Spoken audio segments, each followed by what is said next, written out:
Welcome, everybody, to episode 62 of VR Roundtable. My name is Anthony, and we do have a full panel this week. I, of course, have Gary coming to us live from the United Kingdom. What is up, Gary? Hello. Yeah, pretty good over here. I've got the deluxe audio strap for my Vive now, so I've been trying that out this past week. Pretty good. What made you get one? I didn't know you were in the market for one. No, well, I wasn't. I was just sort of going on eBay, and this one popped up, and it was a pretty good price, so I thought I'd give it a try.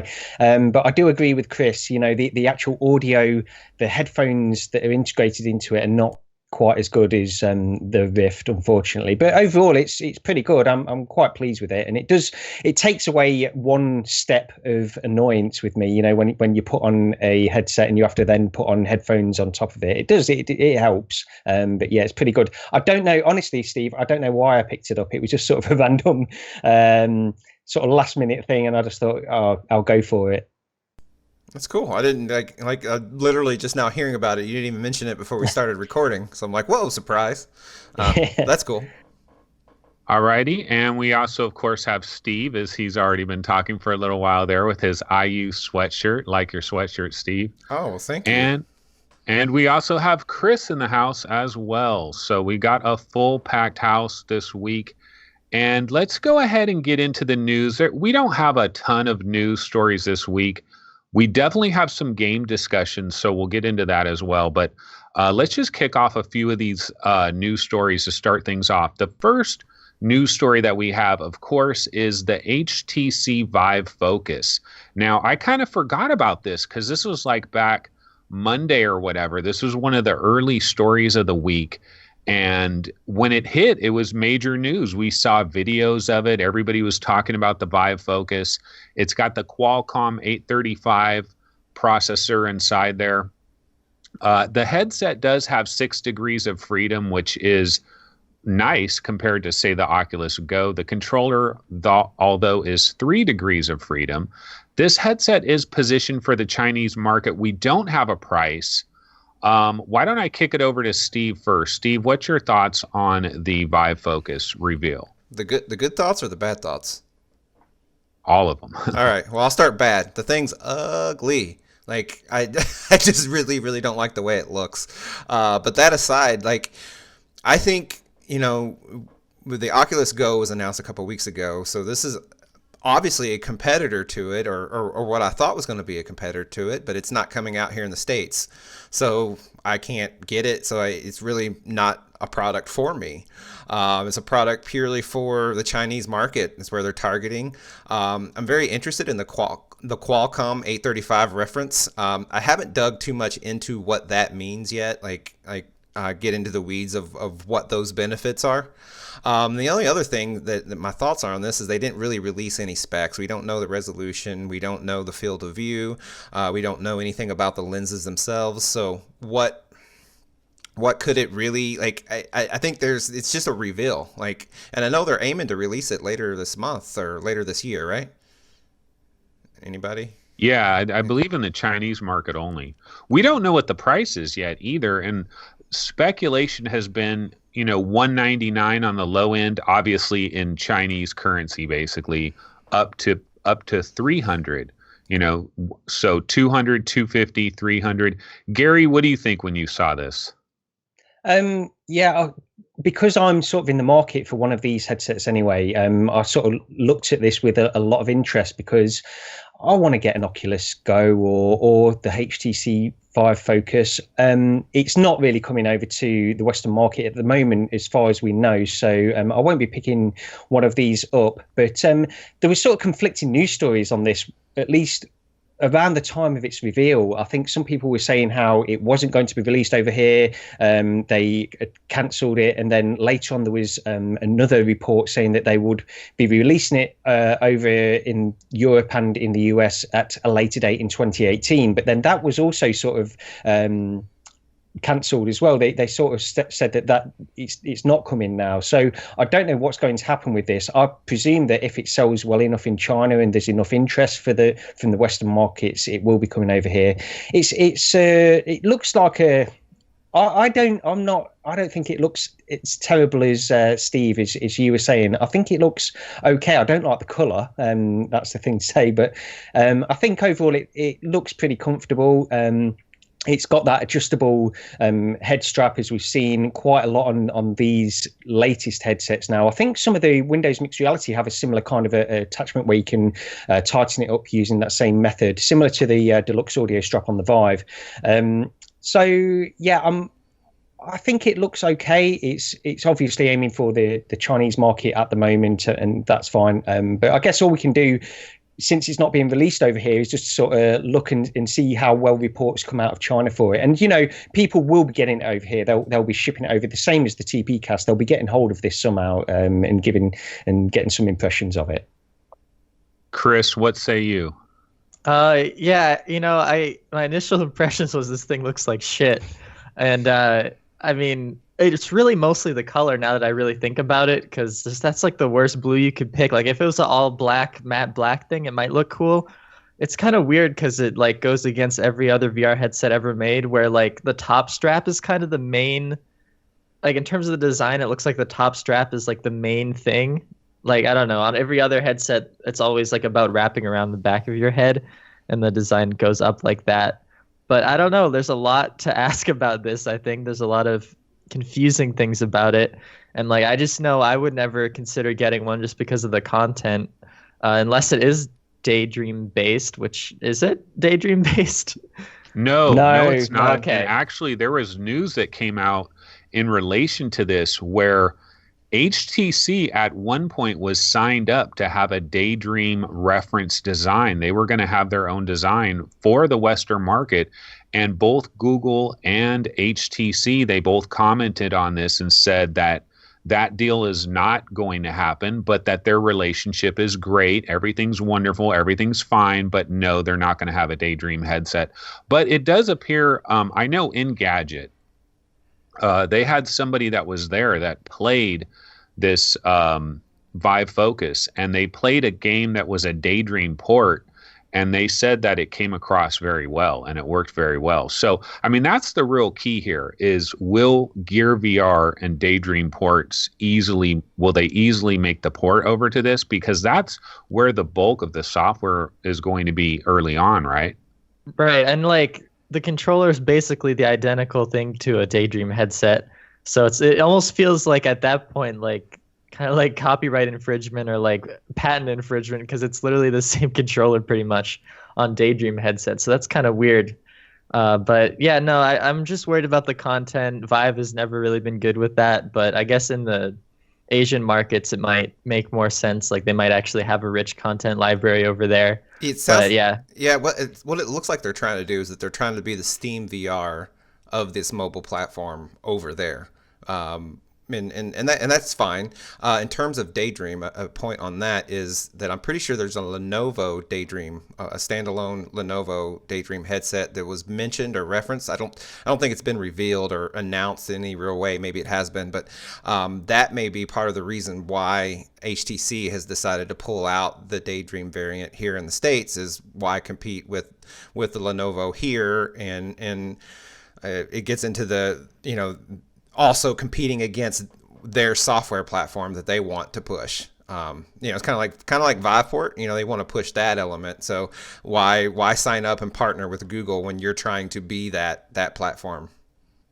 Yeah, this is kind of big. Like I didn't realize this. Like I'm just looking at the previous news stories about the Qualcomm reference design and how like it was going to be Daydream, and like the Vive Focus was like there from the very beginning, and it looks identical, like when they have the little outline thing that Google was showing off of like a standalone headset. So that's just weird that they could like rip that away from being a Google headset. I don't know. Whatever. Whatever HTC's doing, I guess. I find it hard to believe, though, that this will not come to Western markets unless there's some type of agreement that's in place where they've agreed not to do that or something, because otherwise, I mean, yeah, obviously it's going to be for the Chinese market initially, but I don't see why it wouldn't be available everywhere, sometime later next year. One thing that's interesting though about the Chinese market and HTC in general is I saw some statistics, and unfortunately, I don't have them in front of me right now, but it was relating to market share of VR in China, and it had like HTC, it had Oculus, it had like a couple different ones that were on there, like PlayStation VR and stuff. And Oculus was like 4%, and HTC was like 89% or something like that. So they really have a strong inroad in that Chinese marketplace, and they can make a lot of good money in that market if they do get VR hungry and if this is priced right. I don't think, I think the color is ugly, but I actually think the shape is kind of cool. I don't know. Is it just me? What No, about the I two agree. cameras? I agree. I can get behind that. Like if it was a different color, I think I'd like it a lot more. Like it would look less, I don't know, space helmety. Yeah. With the two cameras on the front, wouldn't they be able to do some mixed reality type stuff as well, possibly? Well, They didn't talk about it. Yeah, they don't generally do that because these cameras are focused entirely on sort of the positional tracking, the outside in tracking. I don't think they're any of these headsets which are using this method of two cameras, or in the Santa Cruz way of doing it, they're using four cameras, but they can't really do that with sort of mixed reality kind of stuff, augmented reality kind of stuff with these cameras. I think there's a few different variables that are involved in doing that, because obviously there was confusion with Windows mixed reality originally when it was first revealed, because everybody sort of assumed and thought that the cameras would be able to be passed through to the headset, so you could do some mixed reality. And it didn't help the fact that Microsoft were calling these headsets mixed reality as well. But yeah, none of these seem to be doing that. They're dedicated, absolutely dedicated to just positional tracking, and that seems to be the way it will go for the foreseeable future, because there's a few complications by having a pass-through camera. You've got added latency with the camera feed itself, which will disrupt anything that you're projecting on there.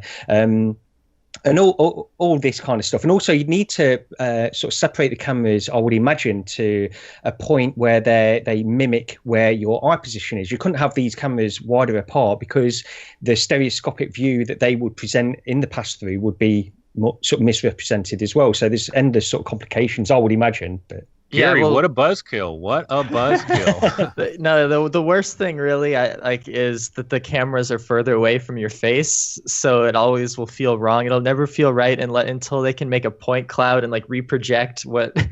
It gets really complicated. It's annoying. They have to like make a point cloud and reproject the textures onto the point cloud of where your eyes actually are. It's possible in the future, but I don't think just yet.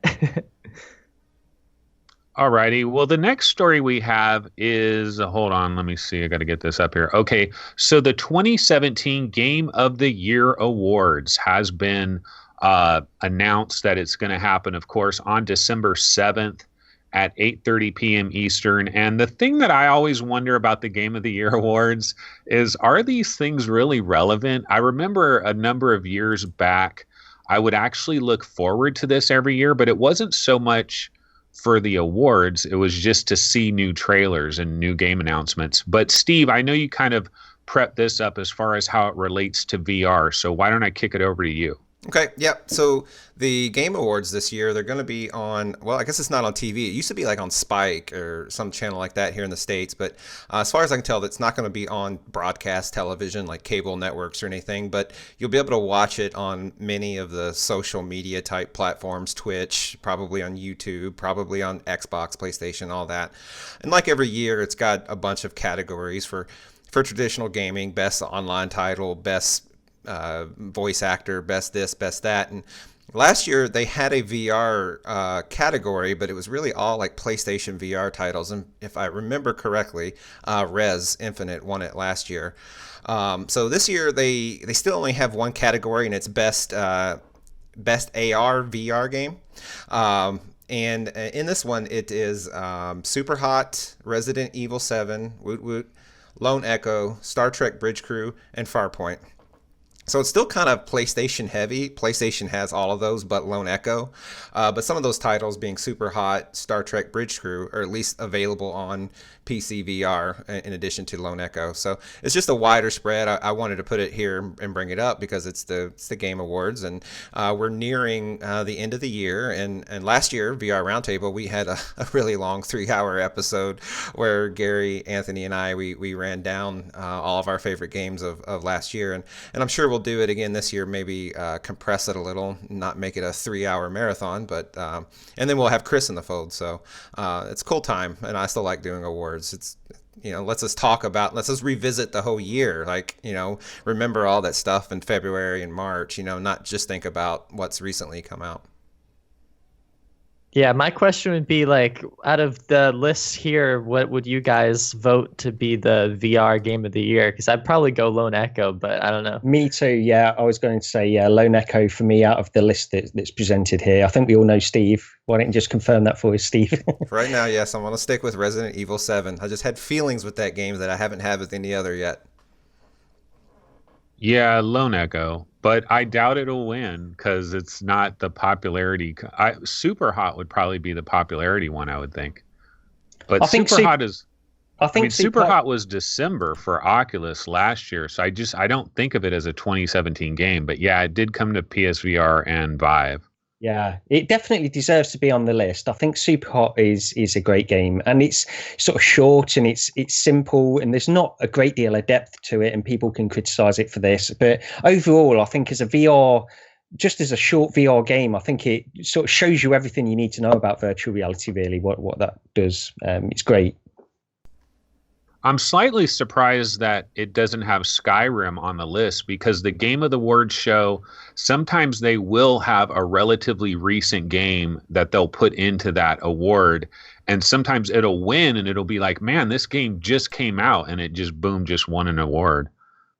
But anyways, that is the Game Awards show. Okay, so the next story we have, now I saw this earlier in the week, okay, and I didn't see a lot of this other stuff, but I'll talk about the stuff that I saw. This is in relation to the HTC Vive trackers, okay? So we've been wondering for all these months, what is the deal with the HTC Vive trackers? Because I can remember back to our shows maybe late last year, were we actually thinking that Vive trackers were going to be something that was going to come out in early 2017, and then these things disappeared for what seemed like forever, and then all of a sudden, boom, I don't know if this was Monday or Tuesday when this first hit, but we have these bundles that have hit Amazon, $150 bundle. One of them comes with looks like a Nintendo Zapper style gun, and it's for use with Duck Hunt. It's a $150 bundle.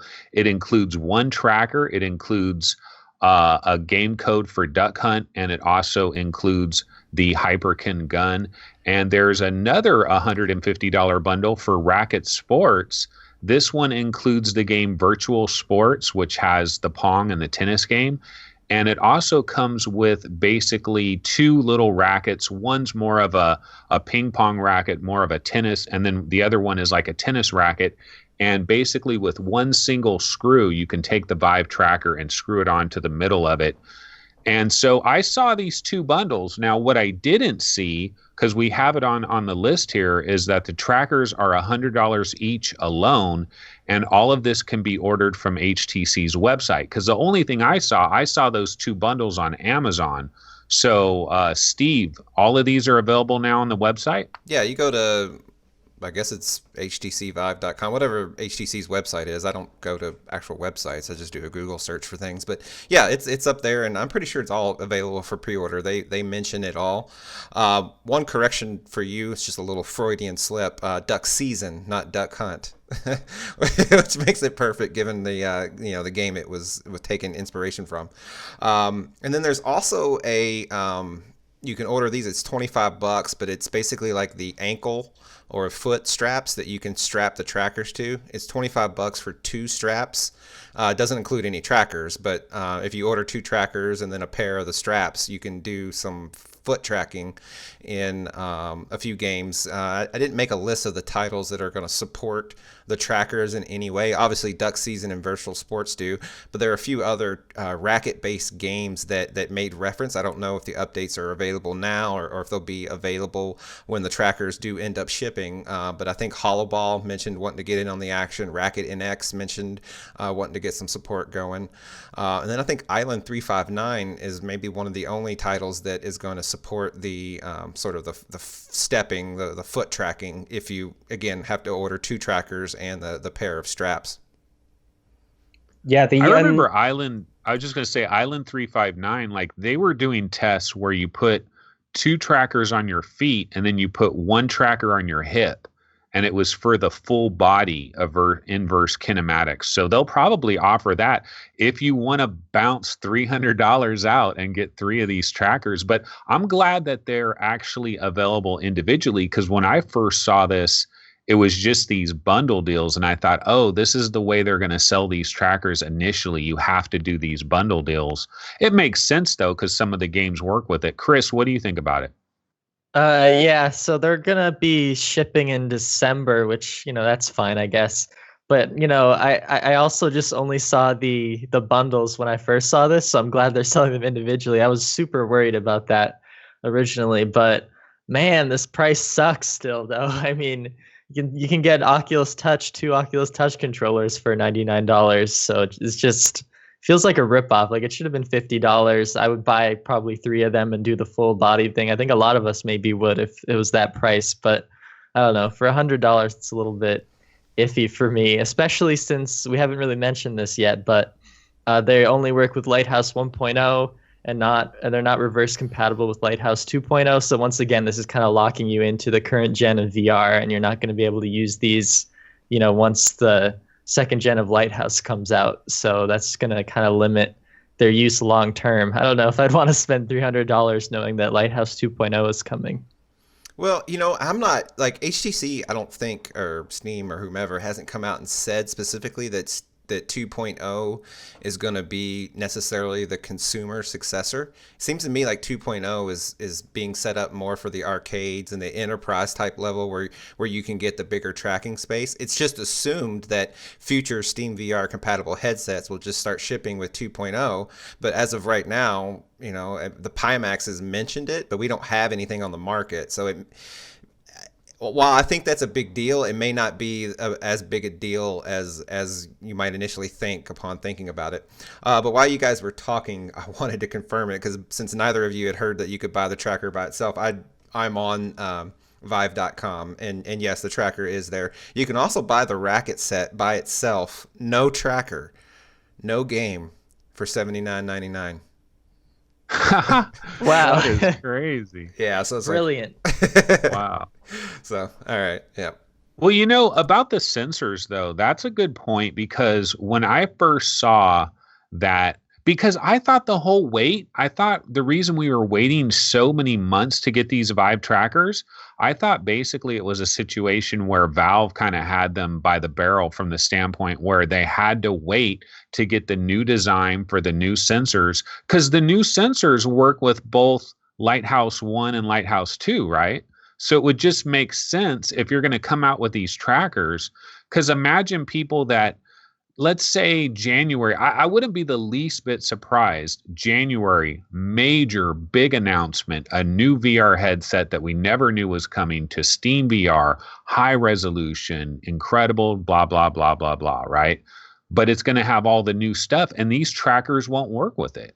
Why would, I don't know. It seems like a bad idea. Now, Steve, you're saying you think these new trackers and lighthouses are just an arcade thing?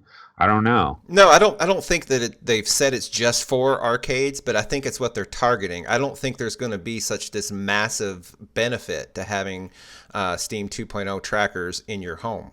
Like most people aren't, not living in McMansions where they're going to have 10 meter by 10 meter play spaces to leverage to need it, or to need the ability to have 4 trackers, 4 lighthouses or anything like that. So the benefits, as far as I can see, that you get is the the little bit more efficient lighthouses where they've been able to cut down the size and cut down some of the I guess the energy consumption. So yeah, there are some fringe benefits, but as far as I know, they haven't come out to publish any performance benefit. Like I don't think they're sweeping any faster than the 60 hertz and all that. So can I just say how crap this is? Because like if you just buy the rackets by themselves, they're 80, and if you buy the bundle, it's 150. So if you minus 80 from 150, it's $70. Why can't the trackers be $70?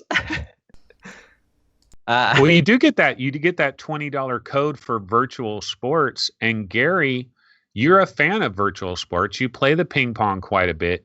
Do you think if you were to have a tracked ping pong racket, how much would that add to the experience? Would it add much, or not a lot for me in that particular game? No, I don't think, because with something like a table tennis game, you're basically all you're aware of when you're inside the headset is that you're holding a handle, and it's a Vive wand does that perfectly well. So for me, that doesn't really make a big difference. I mean, there's no rumble, is there? There's no rumble in the rackets, are there? I or don't in the know. tracker itself? It doesn't rumble by itself. I doubt it. Yeah, I don't think that does rumble. No, but I mean, they're an interesting thing. They're not anything I'm really particularly interested in on a personal level, though, unfortunately. But you know, as things come out and games start to utilize these a bit more, maybe it will sort of. I'll be a little bit more interested in where developers take these things. And like you say, Anthony, you know, is it Cloudgate who make Island 359? I think is it Cloudgate? Yeah. They've been showing off what they've been working on for this for a long time on Twitter. One of the developers there was sort of uploading videos of them experimenting with the trackers for a long time. And just last week, with the announcement of these Vive trackers, they did release an updated trailer for Island 359 where it's shown sort of some of the gameplay mechanics that they're adding to that game to utilize these things. So, you know, it doesn't really appeal to me at this stage, but who knows what future developers will do. Yeah, I'd have to say the full body aspect of it, that is the most exciting aspect of it. But you need like, well, I mean, I guess if you just had two for your feet, because then you have the two controllers, they could probably do some decent inverse kinematics just having two for your feet. But you get that one on your hip, it adds a lot extra because they talked about that a lot, those developers. But yeah, so it's interesting to see what will happen with all these trackers. Okay, and some smaller news, we had a game announced by former Crytek devs. Started a new company. I believe the company's called Play Snack, and they're coming out with a new game called Shaman Spirithunter.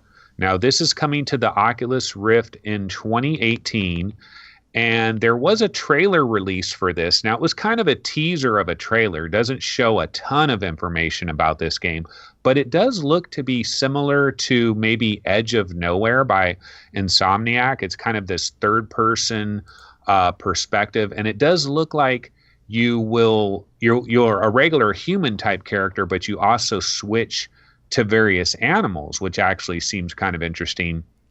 This is an Oculus Rift exclusive, not in the fact that they have like a paid deal or something, but I think the devs just decided they're going to do the Oculus version first, and then they'll worry about anything else later.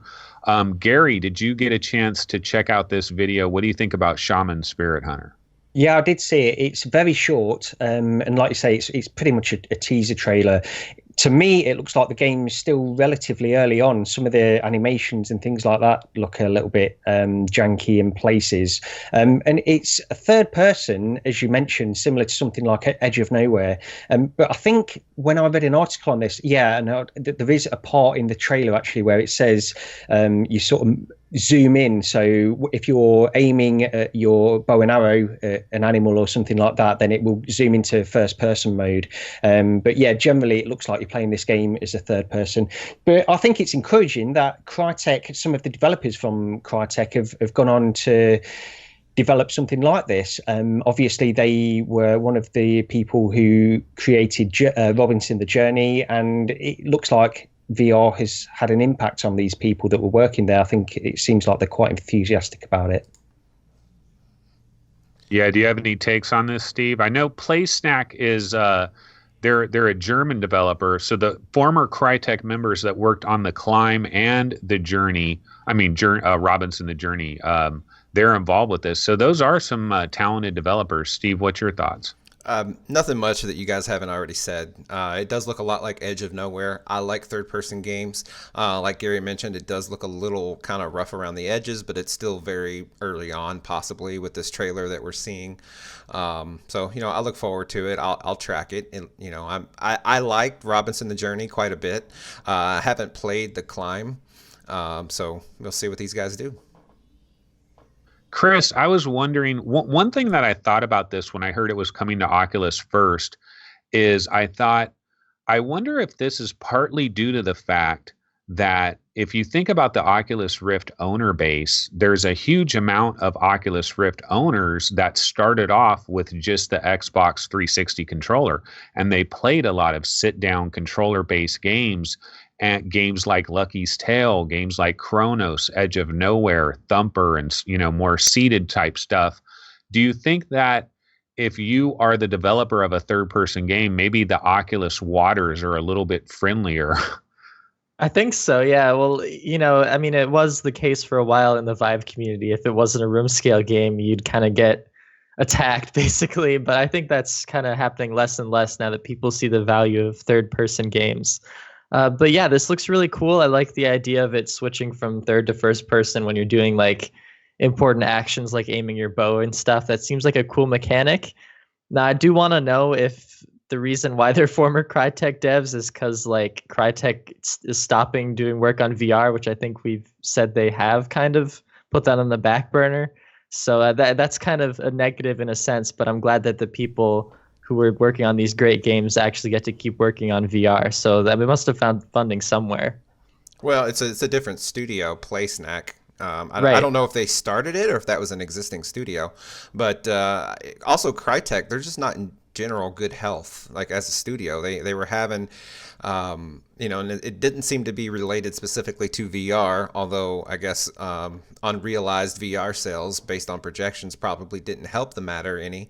But even years back, I remember they'd go through episodes where they would just like not make payroll and like not pay people for 2 or 3 months, which is sort of a horrible thing for anyone that's working, because it's not like these developers, and I guess you probably know, Chris, if not, you'll soon know. It's not like people show up doing 9 to 5 and are doing a 40-hour week. A lot of these talented people are spending 60, 70, 80 hours a week and even more as you get closer to release. So as a studio, Crytek is kind of not done as well, but I have liked a lot of their games. So hopefully that talent does transfer to this new studio. Yeah, my question would be, are they going to use CryEngine or not? Because that would say a lot about CryEngine's VR support. That'd be funny to find out eventually once this game gets released. Okay, and the last bit of news stories that we basically have this week, pretty light week for news, is we got a date for Exorcist Legion VR. Now, this, of course, is coming to us from Wolf and Wood Interactive.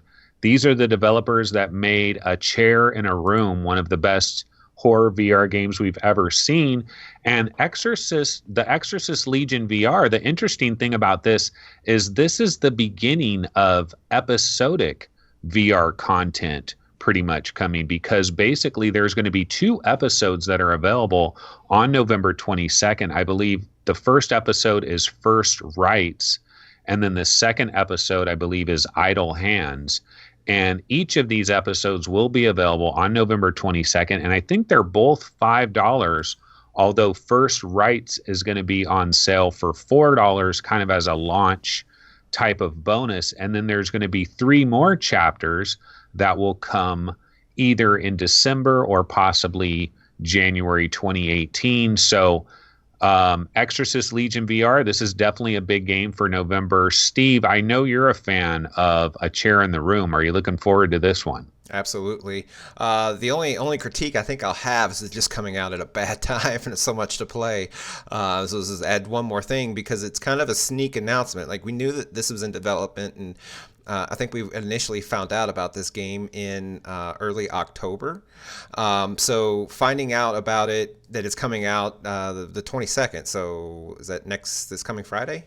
Wednesday? I think it's next Wednesday. It's Wednesday, maybe. yeah. So it's not a lot of I'd say preparation time, right? Like, because I don't know about you guys, but when I think about the VR purchases and stuff that I'm going to make, it's sort of planned. Like, I don't necessarily buy my games on a whim. So the only thing I'll say there is that people are so engrossed in all the stuff that's coming out that maybe if they had announced it a little further ahead of time, people could plan a little better. But other than that, yeah, I'm absolutely looking forward to it. The trailer looks fantastic. Absolutely love the chair in the room. And I know that these guys know how to do that sort of psychological type of scare, that mental scare where really you're generating the fear. Like, they're not showing you anything necessarily. They're just kind of putting you in this environment that just has a feel to it. And maybe they have some sounds and they put the fear in your head more than anything that they're visually showing you. And I really remember that so much from A Chair in the Room.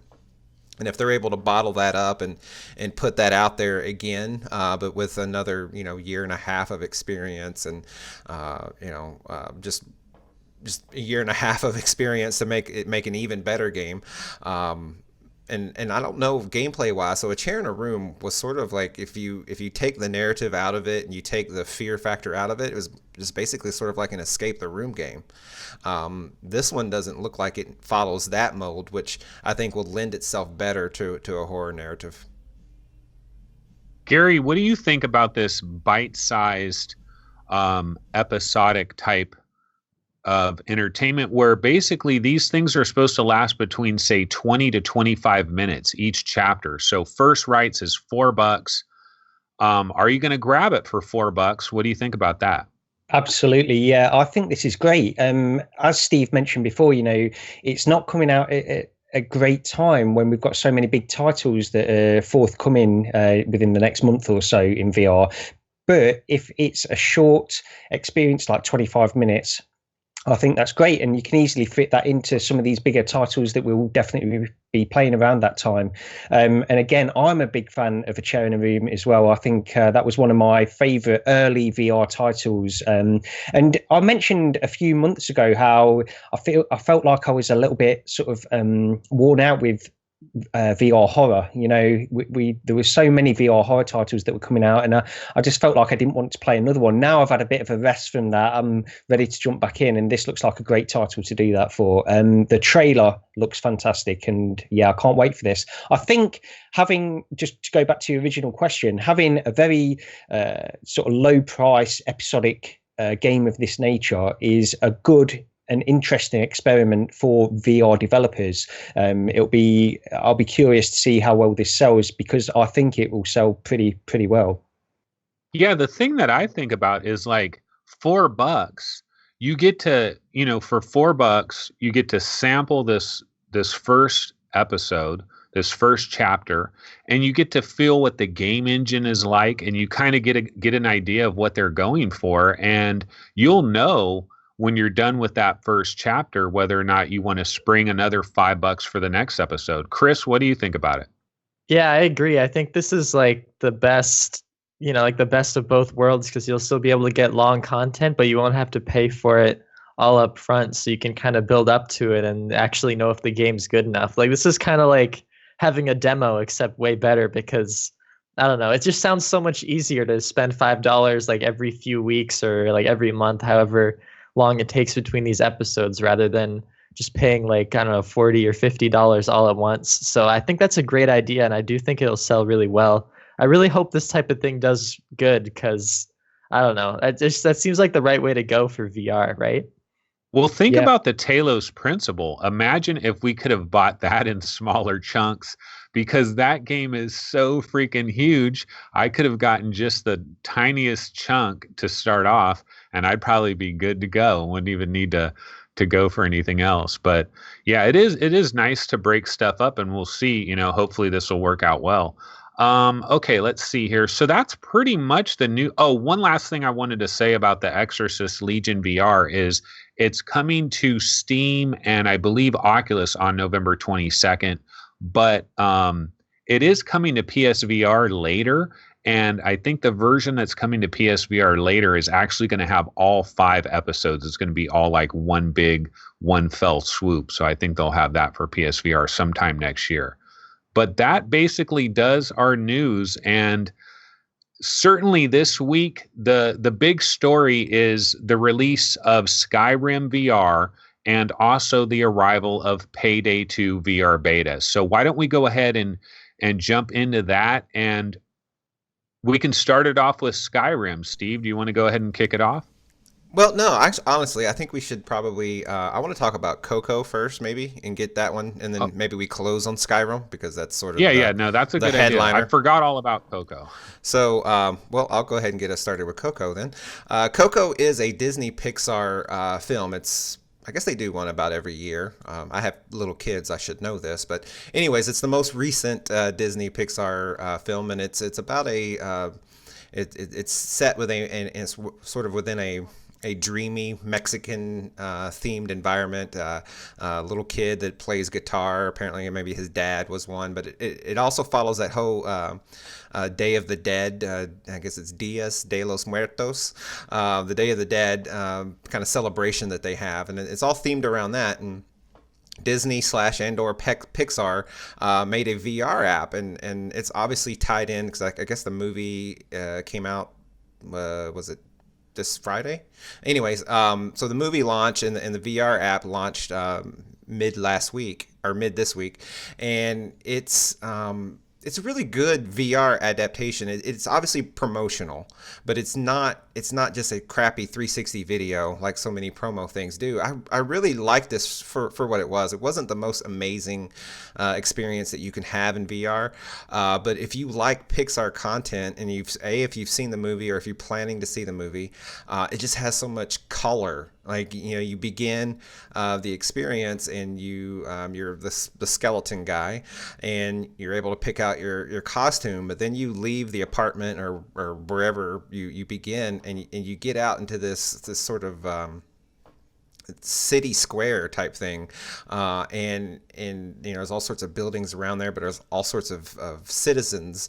And again, they're all skeletons from the Day of the Dead theme.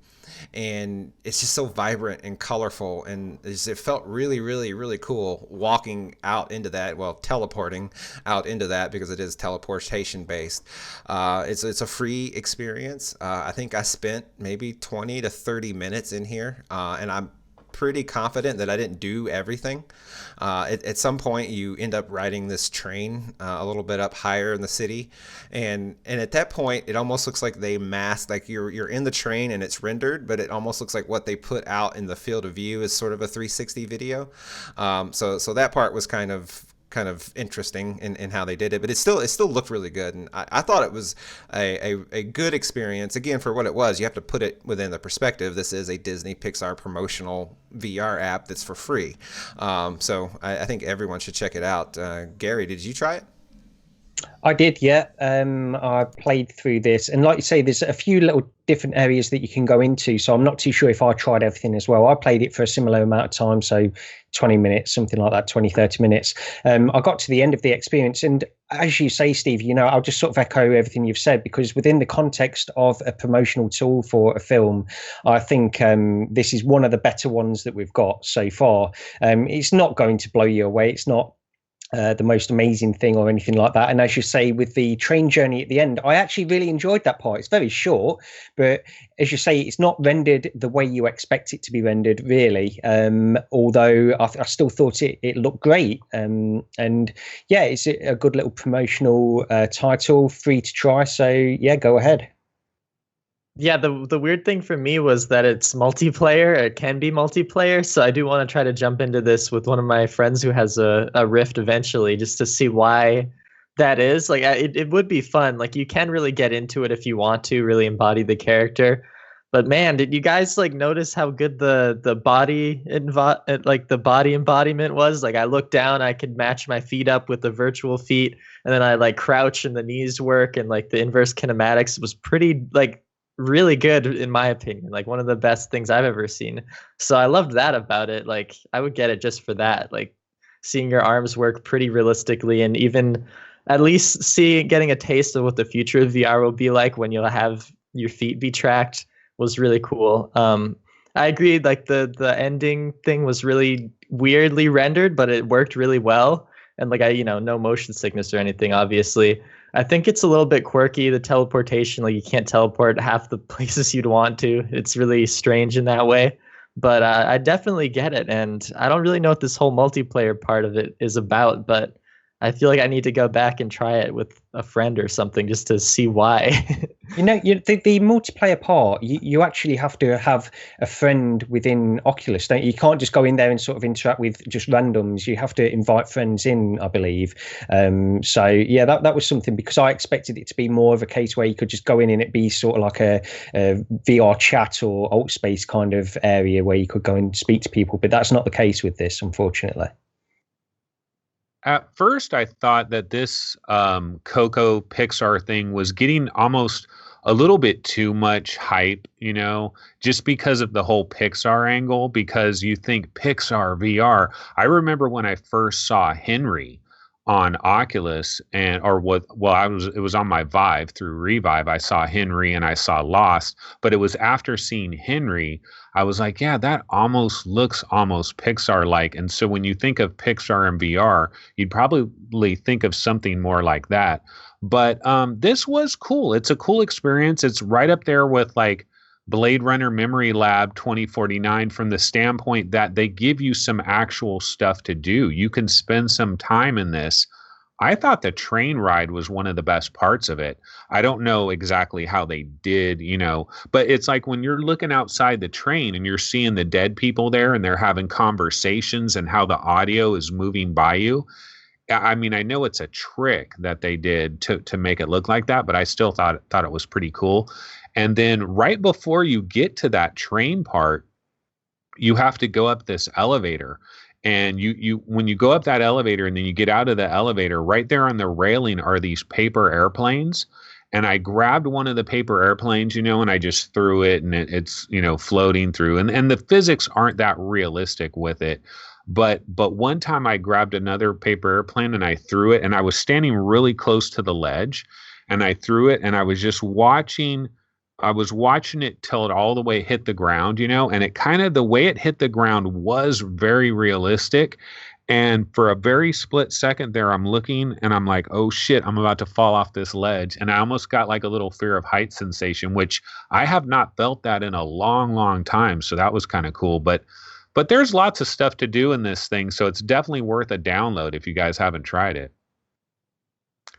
All righty. So do you want to go ahead and then go into Payday 2? All right. Who wants to start off the discussion of Payday 2? I can go ahead. I played around about 30-40 minutes of this yesterday. It's good. I mean, I can't complain. I think the VR integration has been done very well. I hadn't played Payday 2 before this, so I was sort of saving it for VR, similar to how I'm saving Fallout 4, because that's another title. Fallout 4 VR. Fallout 4 has been on offer quite a few times, and if I hadn't known it was coming to VR, then I probably would have picked that up before and tried it. But like that, I wanted to save Payday 2 for the VR version, and it's good. It's a beta at the minute, so I did experience a few bugs within this. I played the offline mode, so I played one of the missions in offline mode, and that was pretty good. I couldn't complete it, unfortunately, because at the end of this mission you have to bag up some weapons and then take them out to the extraction point.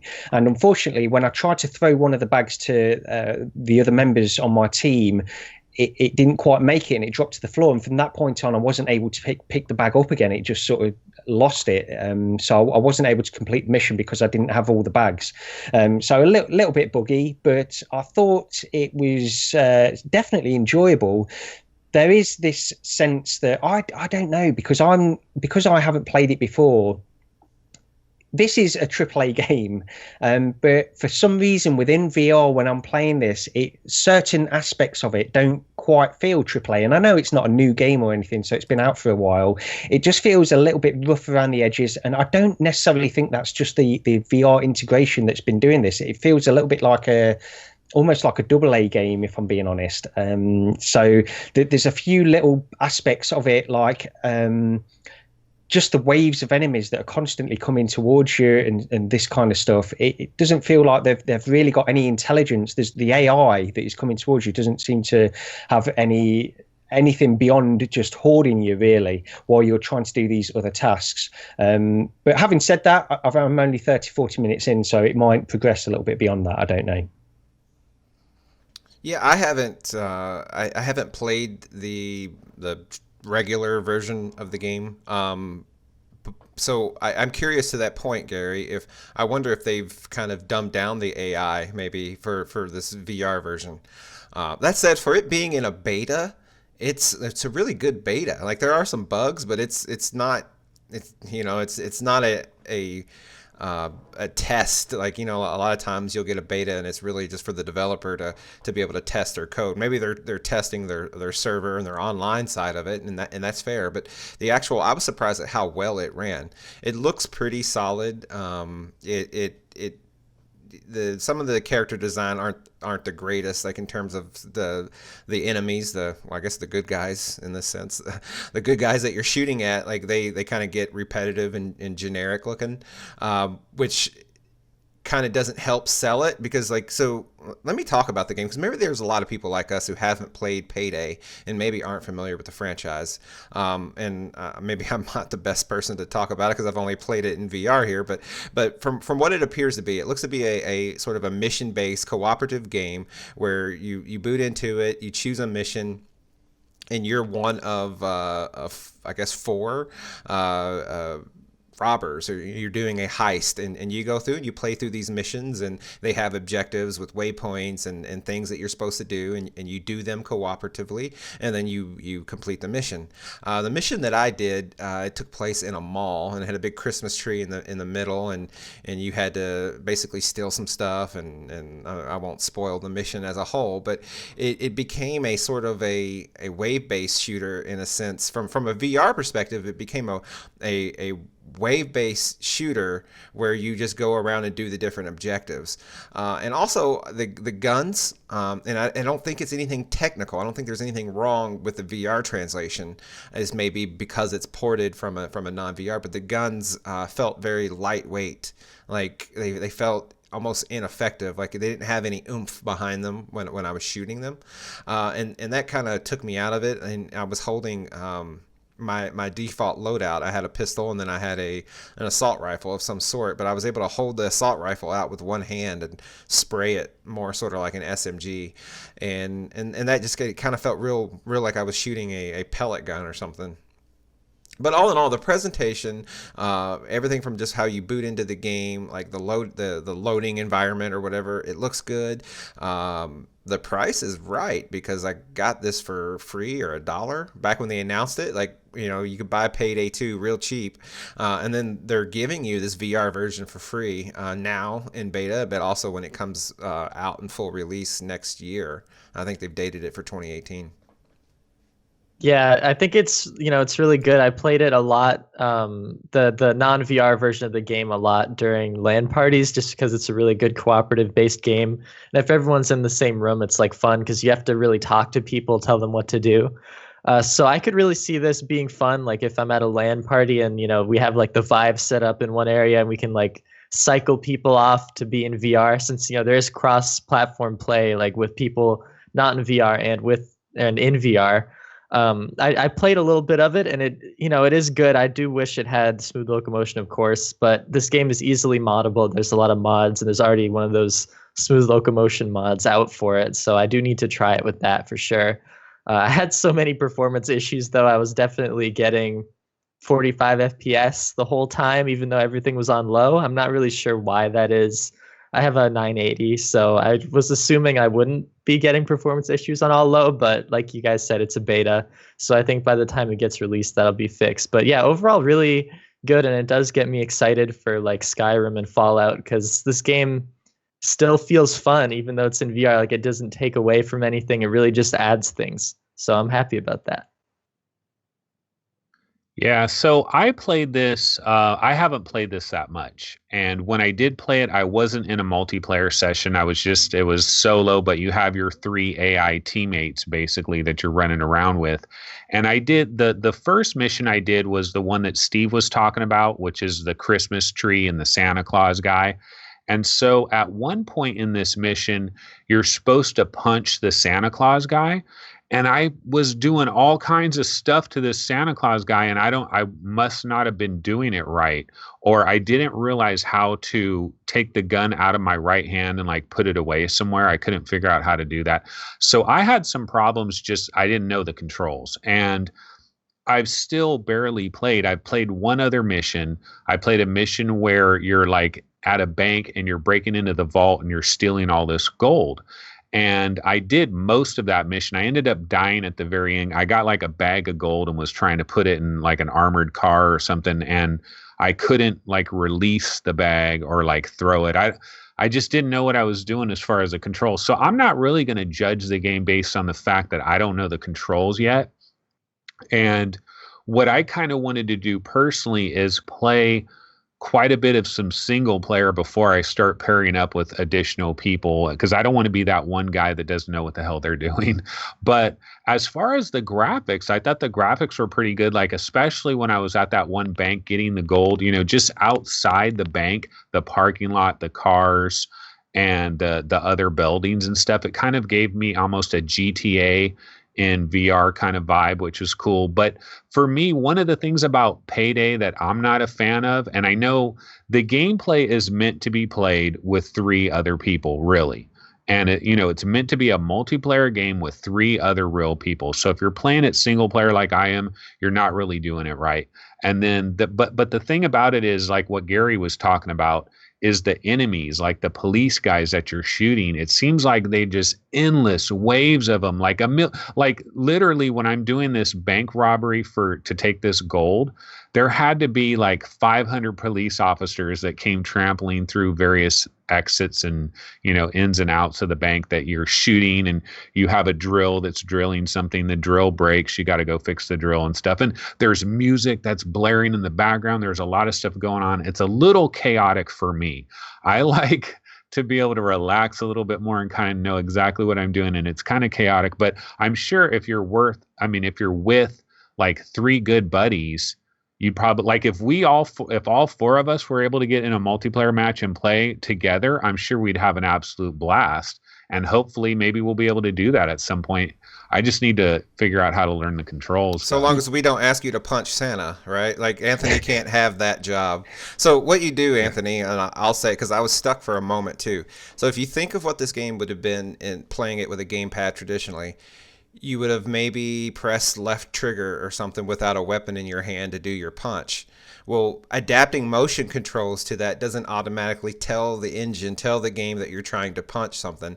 So they have a at your hip, where you're on your right side, you choose your pistol or whatever, your gun, and on your left there's a icon of a hand, and if you press that, it'll switch to punch state, and then you just punch them. And then you press it again, and it'll switch it back to, I guess, grab state, or a non-punch situation. So it's almost like you have to tell the game that I'm gonna press left trigger as I do this motion, and maybe that's a beta-ism, but at the same time, I can see that being an issue, when you're trying to port a game.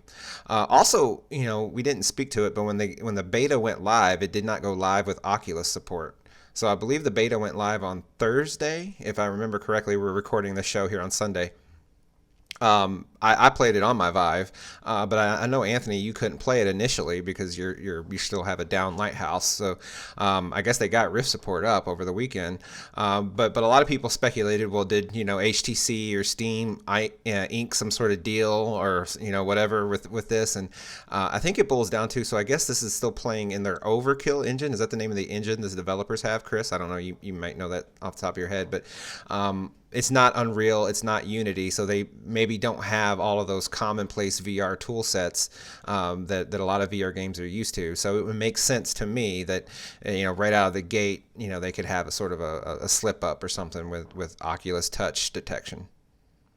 The other thing I want to just mention is you talk about how frantic the game is, Anthony, and I felt exactly the same as you, because you do have these waves of enemies constantly coming towards you. But you can play this in a stealth way as well. I tried to do that actually, but it's quite difficult, and you are sort of ducking around corners and stuff like that. So I think it'd be a good way to really get good at trying to play this game in a stealth way. So you've not got, because as soon as the enemies are aware of you, that's it. You know, you're going to have them constantly coming towards you. So if you can work your way around the level without them being aware, I think that's a good way to give this game a try. I was trying to do stealth, and then I accidentally shot my gun like the second I got into the game, and I'm like, well, can't do that anymore.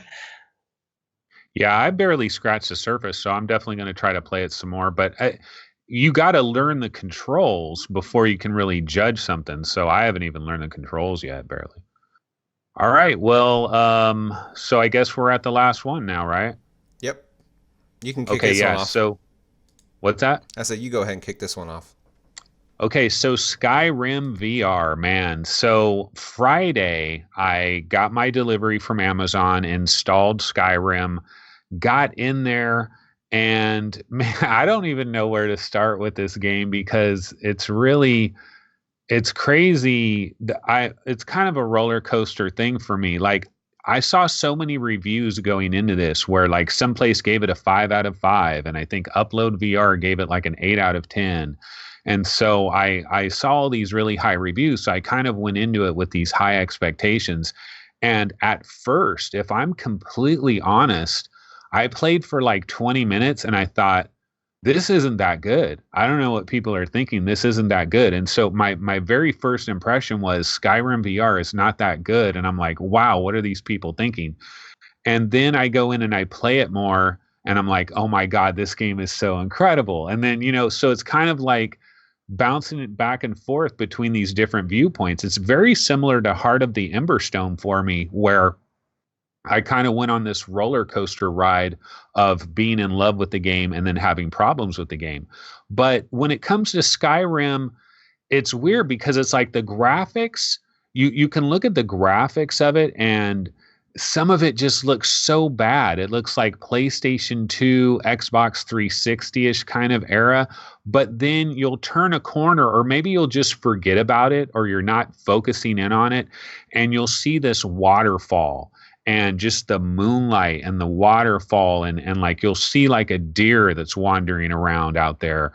And it just becomes this magical thing as well. So it's like, every second I'm playing it, it's like I'm bouncing back and forth between I love this game, no, this game has major problems. Now, what I will say, though, about major problems is the controls, because I am really trying to play this with my Move controllers. I decided from the very beginning, I'm playing with this with my moves, and that's the way it's going to be, right? Well, Bethesda, they're trying to do their best job they can to put all of these controls onto the 2 Move controllers and allow you to actually do anywhere locomotion. I definitely went in there and turned off teleport and made it smooth locomotion. And basically the way that works is, once you have that activated with your left hand, you just kind of aim the controller wherever you want to aim it, and you just hit that left move button and you'll just start walking in that direction. And if you want to run fast, you kind of double click it and keep it held down, and then you'll run fast in whatever direction it is. And the smooth movement works well. And then they also have these little blinders that you have to go in and kind of turn off a little bit, or they'll, like when you're running, it'll activate these blinders. So I turned off all of that, got the smooth locomotion working. I'm running around Skyrim, and there's parts of it that are just incredible, magical. Like when you get to that first city, and you're just walking in that city, and there's townspeople over there, and there's a guy walking across the bridge. The thing about Skyrim VR that makes it so special is we're playing all these games, like, no disrespect to like Vanishing Realms or The Mage's Tale or Carnage Chronicles, but like when I'm looking over at that bridge over there and I see a soldier that's walking back and forth across the bridge, that animation looks way better than anything else I'm seeing in any other VR game, even though it's been watered down through a strainer to get it to run on the PlayStation 4 because the graphics of this game are both absolutely awful and absolutely spectacular at the same time. And it just depends on whether or not you're like looking for bad graphics. Because if you're looking for bad graphics, oh my God, you will find them. But then eventually you'll forget about it and you're just in Skyrim and you'll walk over to this river and the water is just moving and you're looking at the water and then you look up and you see the moon and you see the clouds floating by and yeah, everything is pixelated.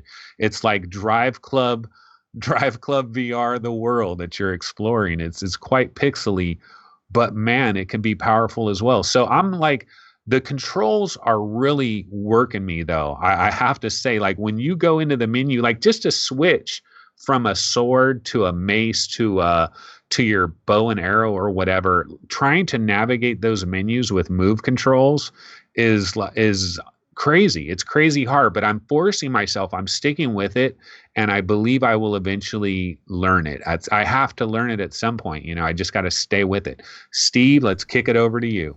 So you said it looks real pixelated. Like I don't feel that way at all. Like, so you installed it from the disc. Do you know if you applied the update? I believe there's a 1.01 update that was live on launch day, and that may have enabled pro support. So I would definitely look into that. So like, I mean, the game doesn't look fantastic. It's not the best looking PlayStation VR game by any stretch, like not even going there, but it doesn't look like what they did, and it's kind of a common theme in these last few episodes, at least for me personally, is they got the resolution right. Like, at least in terms of running on the PlayStation, it looks like they dumbed the textures down and kept the resolution high, as opposed to something like the Invisible Hours, where they brought the resolution really low while having higher fidelity assets that they're trying to run.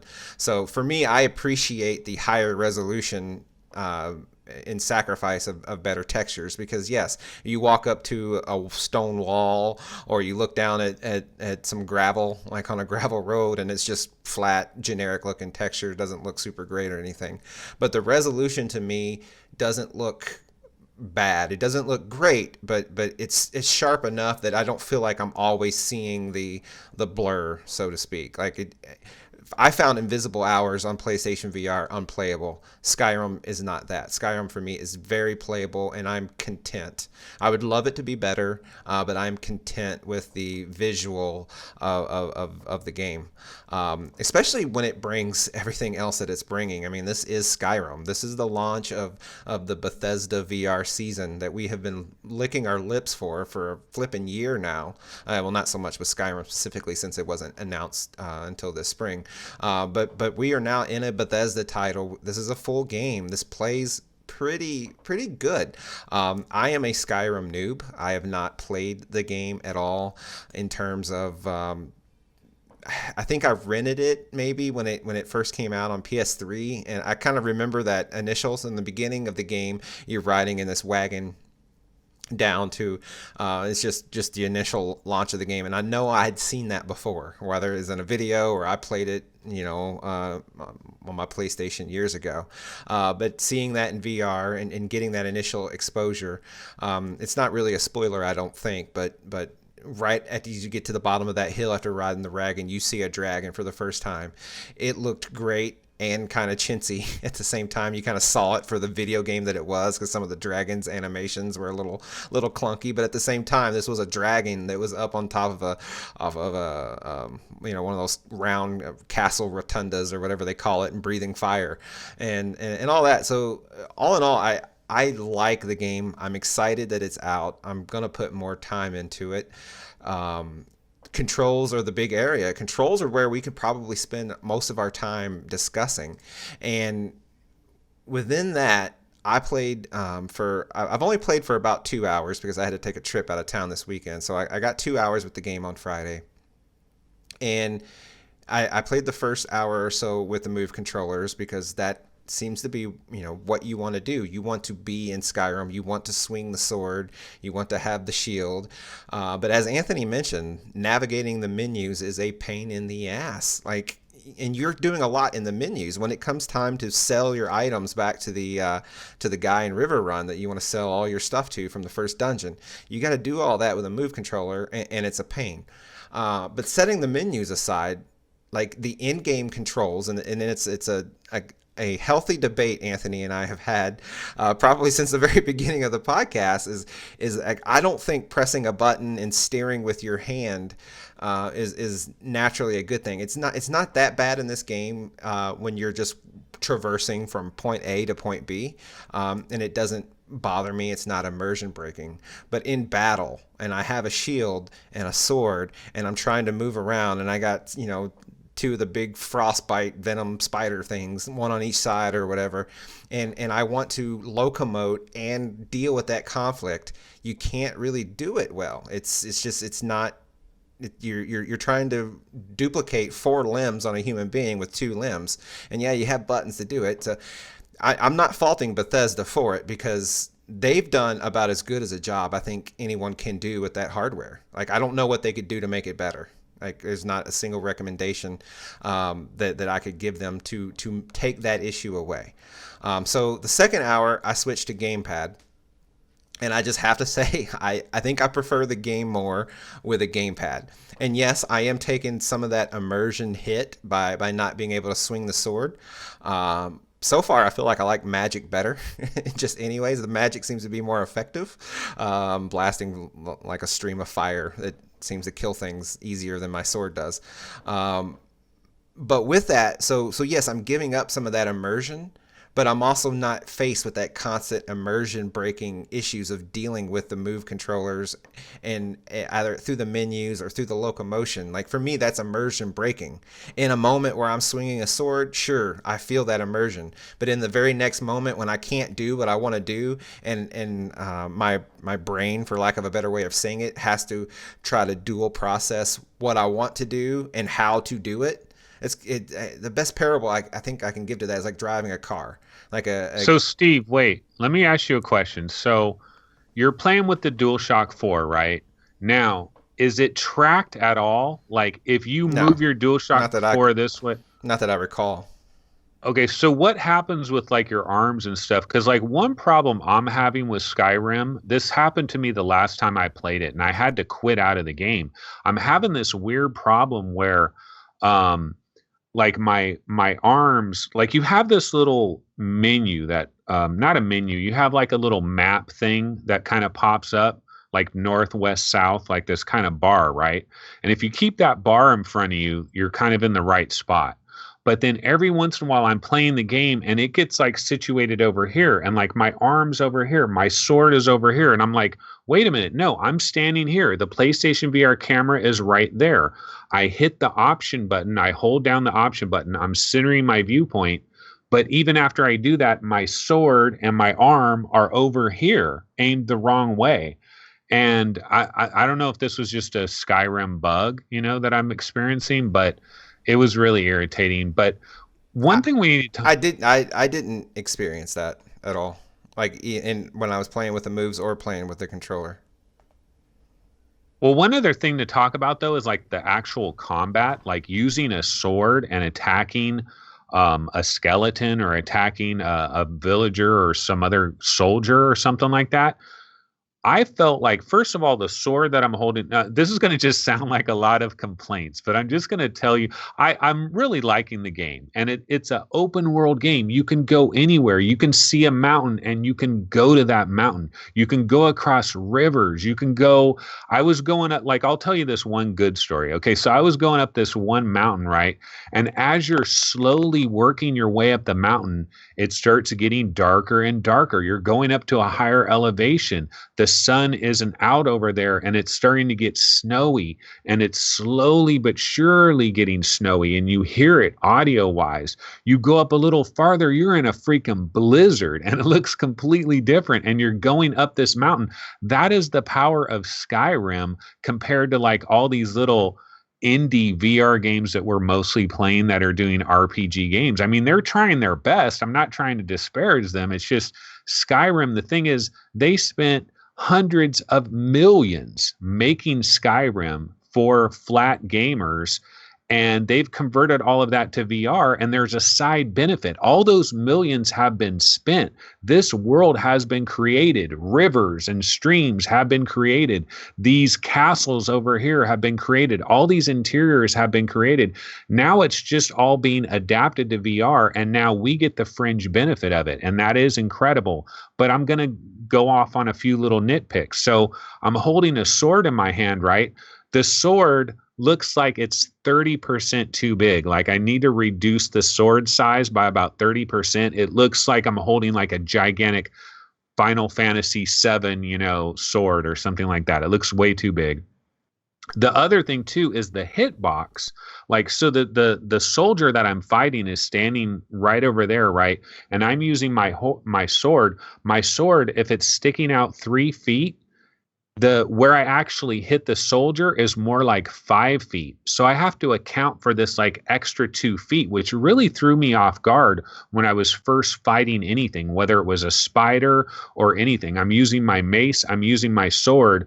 It's actually like it extends farther than it looks, the actual hitbox of it. So you have to take that into consideration. So you're almost doing these like melee attacks with something that is further away than it seems like you should be able to melee it, but you are able to do that. And I was able to just hack and kill things real easily. Now I'm real early level and battling like the lowest level enemies, but it almost seems like you might have to amp up the difficulty maybe because you're almost too powerful in VR. I don't know. Well, from what I've read is, the game defaults to, I believe, novice, and most people are recommending to take that up a tick or two in the difficulty. I don't know if it was just always easy when playing the traditional version, and I don't know if VR gives you any benefits that way.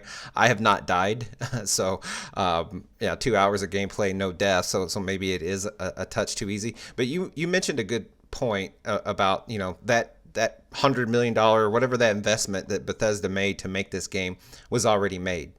That world created, the voice acting was already done. I think, we've talked a lot lately about the health of VR, the state of VR or whatever, and that the sales aren't there.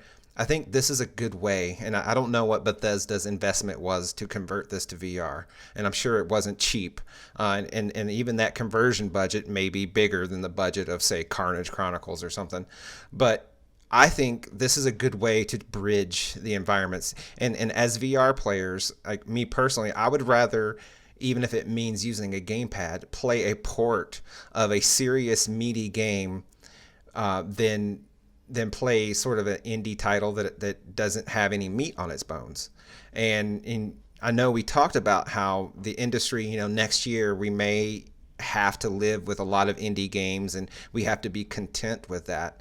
And my answer to that is that if we can take all these mainstream games and give them a coat of VR polish, that may be another way we kind of help aid the VR market, because I think a lot of people will see value in that. People are goo-goo and gagaing over Skyrim VR and the PlayStation VR subreddit, and there's a reason for that.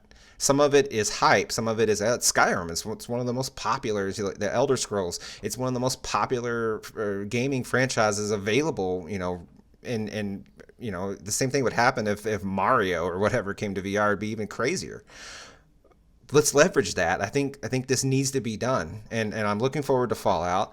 I think it'll be more VR centric, given that it's going to be on the Vive, and that you have more options available to you to do some of those controls. Perhaps we're also limiting in buttons.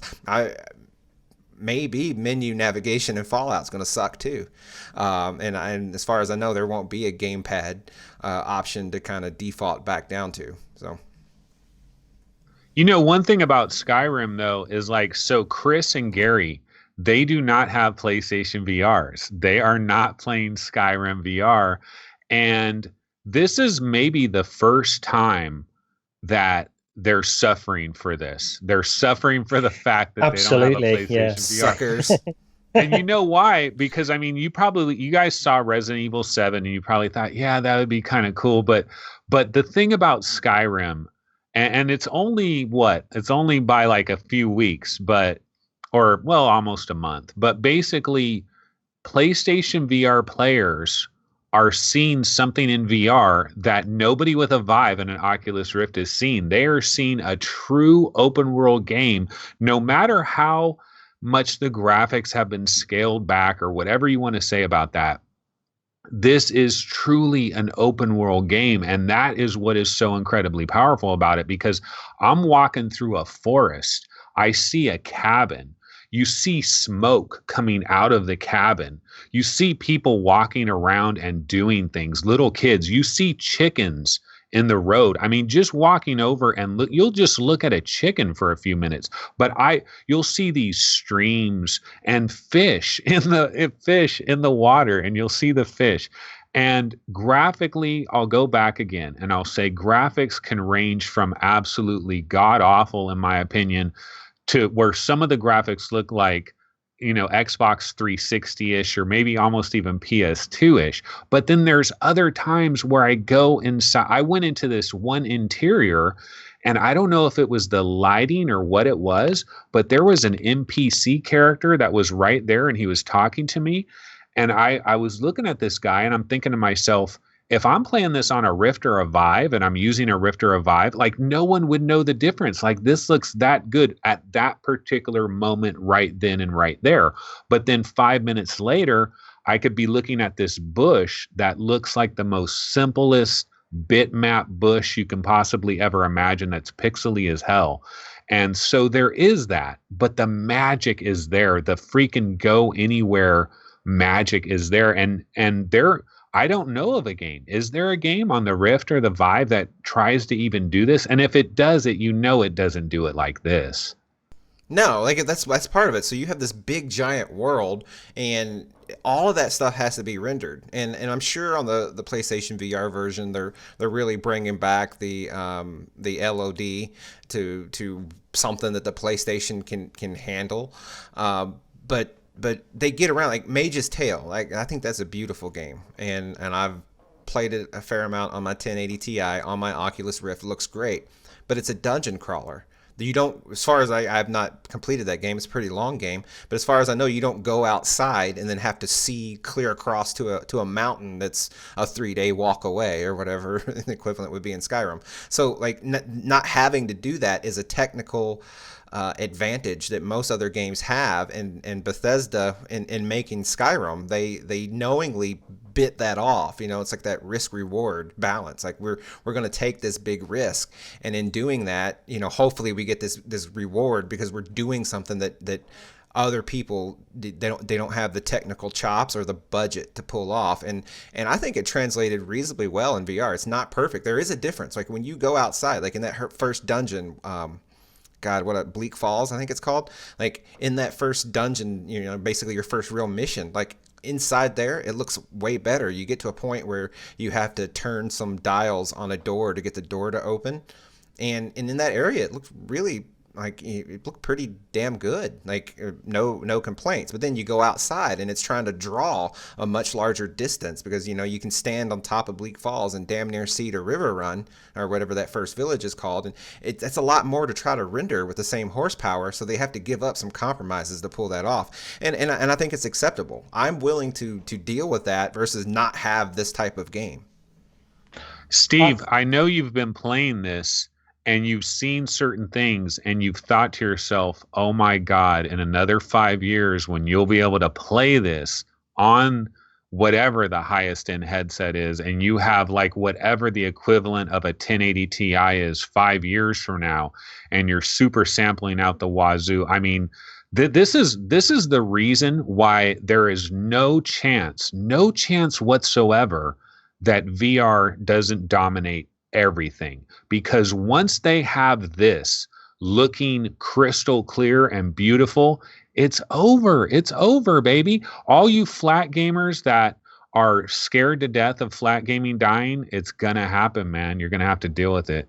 Well, like I hope, I'm not sure, I hope, but like, so in that first hour in playing Skyrim with the Move controllers, like I don't know if I could stand here in this room right behind me and stand there and flail my arms around for 40 hours. Like that I'd want to do that on a really long run. Like it works fine for 30 minutes, 45 minutes, an hour, but if I wanted to sit down and dig into a 3-4 hour session, I don't think I would want to do it. Like in fact, I think it's pretty much not good for the human body to do it, to just stand like that in these weird kind of poses and gestures. It's probably unhealthy. So it really begs the question when it comes to a game like Skyrim that's going to demand the time. I don't think people are going to work their way through Skyrim a half hour at a time. If so, like they'll still be playing it this time next year. Yeah, see, that's the problem. I actually have this. This is a real life problem right now, right here, right now, because I can play this for about an hour, and after about an hour, I'm pretty worn out, because it's a headset. It's you come out of there and it's like coming out of a cave. You want a little bit of a break. I can only play it for about an hour, and that's not the way Skyrim is. Now, there's going to be people with PSVRs that are going to play this for 5 hours in a row, and those people are crazy, but God love them. They are out there and they are doing it. I think you both hit the nail on the head when you were talking about the open world nature of this game, separating it from other things that we've got, because that's really what drew me to VR in the first place. You want a virtual reality, you want another world where you can escape into for half an hour to an hour or something like that. And Skyrim really for me is the first one that would offer that. And this is the reason why I can't wait for Fallout 4 VR. I want an open world to explore. I want to see things that you've mentioned, where you can see something in the distance, a building, and know that you're able to go there and visit it and see what's inside. And just the exploration aspect of VR, I think, is very important. And these games give you that more than anything else. This is sort of, I'll say it again, No Man's Sky in VR is the one that I'm waiting for more than anything. But Fallout 4 VR is definitely going to hold me over until if we ever get that. Yeah, I mean, this is definitely a PSVR seller for sure. I hope the sales on this spike up like dramatically over the holiday season. Like this is really big, and I hope we all treat it as big, and like no one's like, oh, this sucks or whatever. We should support. This. There was a news story. Were you about to say, Steve? Yeah, I was going to say. So the Skyrim bundle. That's part of the $100 off if you get it this coming week through Black Friday. For $350, you get the headset, the controllers, the camera, and the game. Like that's a pretty attractive bundle, and I hope they sell a truckload of them, mini truckloads. No, wait. You know what? There was a news story. This is in the UK, Amazon UK. They had this deal, £250. And you could get Skyrim with the PSVR headset. I'm not sure exactly what kind of bundle it was, but anyway, this was the #1 selling item on Amazon UK the day when it hit, and it had an increase of like 46,000% in its sales increase.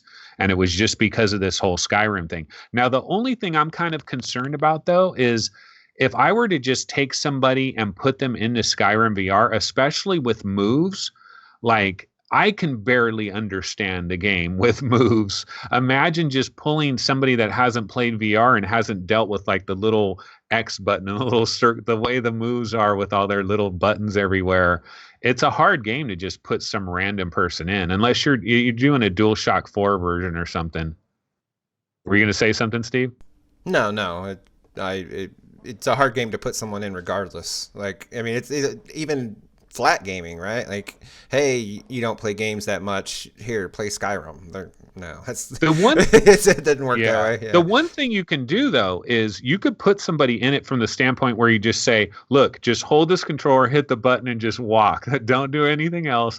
Just walk across this bridge. Look at that waterfall. Look at the river. Look at the people walking around." I mean, it's almost like we're heading towards Westworld, man. That's what I got when I was in that first Riverdale. Is it Riverdale, the very first city? And I'm seeing chickens and people walking around and stuff. I'm like, this is like we're heading towards Westworld, man. It's going to be incredible. But anyway, guys, that pretty much wraps it up for episode 62 of VR Roundtable. Like always, we ask that you go ahead and like the videos, subscribe to our channel. If you're on iTunes, we definitely can use a few reviews. It's been a little while since we've had an iTunes review, so that would definitely help us out. Anything else we need to announce? No, I don't think so. Okay, so that pretty much wraps it up. So we'll see you guys next time on VR Roundtable. Adios. Bye. Bye.